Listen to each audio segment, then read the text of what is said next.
A warm welcome to all of you and a heartfelt namaste. I, Anuradha Sharda, would like to thank all of you for watching my videos, liking my videos, writing in your comments and suggestions. One of repeated suggestions have been on Navamsh. Generally, people do ask about, they have a lot of queries about Navamsh and want to know how the Navamsh functions. So today, we are going to talk about the importance of Navamsh. In the Navamsh, generally when we are seeing an exalted planet in the Rashi chart, we often are very happy about that fact that the Rashi chart will show, it will give good results. Many a times, practically, it is seen that the results so desired and so thought of or so discussed have not been seen in life or in practical situations. Why is it so? Then we need to look into the Navamsh to get a deeper meaning. In his treaty, Brihat Parasar Hora Shastra, Parashar Rishi has very clearly mentioned that the Navam is a Shashwat chart, an everlasting chart, and also the importance of Navamsh cannot be denied because it is taken in the very vital charts to be discussed. Most of the classical texts also lay a great deal of stress on the Navamsh, and the authors and scholars of uh, repute always read the Navamsh chart with the Rashi chart.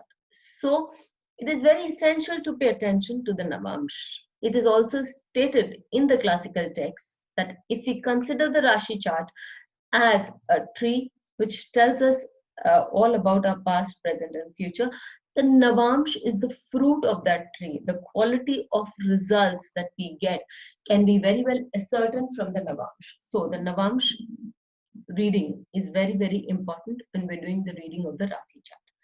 Today, the topic under consideration is the understanding a planet which is exalted in the D1 and debilitated in the D9 and vice versa.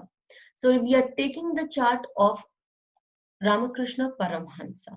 We see that in his chart, the Yoga Karaka planet Venus is exalted, and Venus is the lord of the fourth house of home and security, and it is also the lord of the ninth house, of which is of values, which is also of pilgrimages, which is moving from one place to another, and the Guru.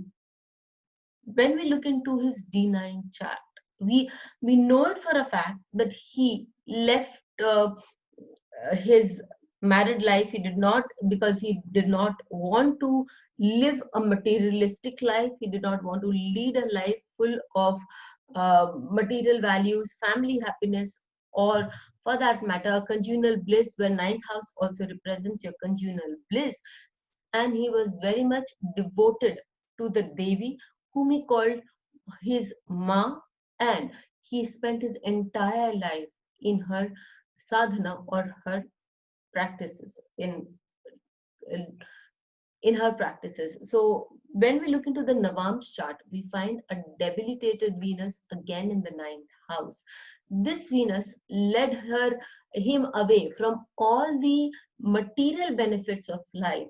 And as I have always maintained that a debilitated planet gives a lot in terms of non-living qualities, which are abstract in nature, but can always affect the living qualities of that house. So here Venus, being the living quality, being a family happiness, took him towards devotion, that is bhakti, which is a very abstract thing, and gave him an intense devotion for his goddess.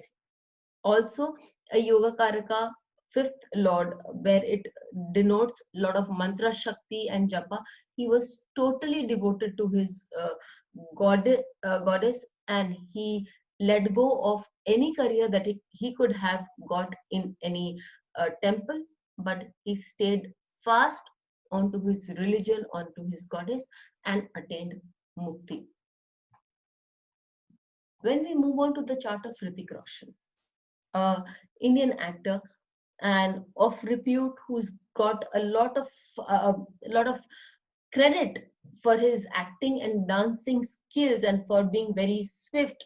We see that Jupiter, the lord of the second and the fifth house, the fifth house is also the house of creativity and acting, showbiz, and is debilitated in the third house. The third house is all about speech and creativity.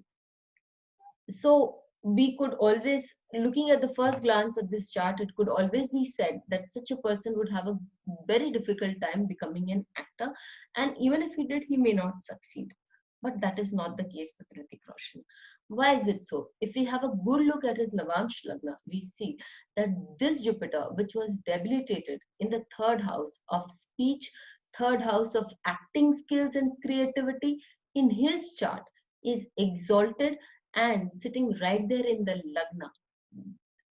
When Jupiter is placed in the Lagna in the D9, this is a Digbali position. And so, Hrithik Roshan, though had a lot of problems, he was stammering as a child, and he had a lot of issues with speech as a child and had to work really hard to overcome those issues, climbed the ladder of success at a very great speech, and is now one of the very well known and reputed established actors with a wide variety of acting skills to his credit. This can be seen because this Jupiter here, though debilitated in the Lagna, when it gives the fruit after a struggle, though it may be, gives very beautiful fruits as the Navamsh. In the Navamsh, it is exalted and also aspects its own house, the ninth house of uh, knowledge, higher knowledge, the ninth house of um, getting a lot of attention and being famous. So we see that when we are reading a chart, it is very essential to see what the position of a planet in Navamsh is as compared to the Rashi chart, so that we can come to the right decision as to what fruits that planet will give during its dasha, during its antardasha, and when the transits are to its effect. Till we meet again, stay safe and be happy.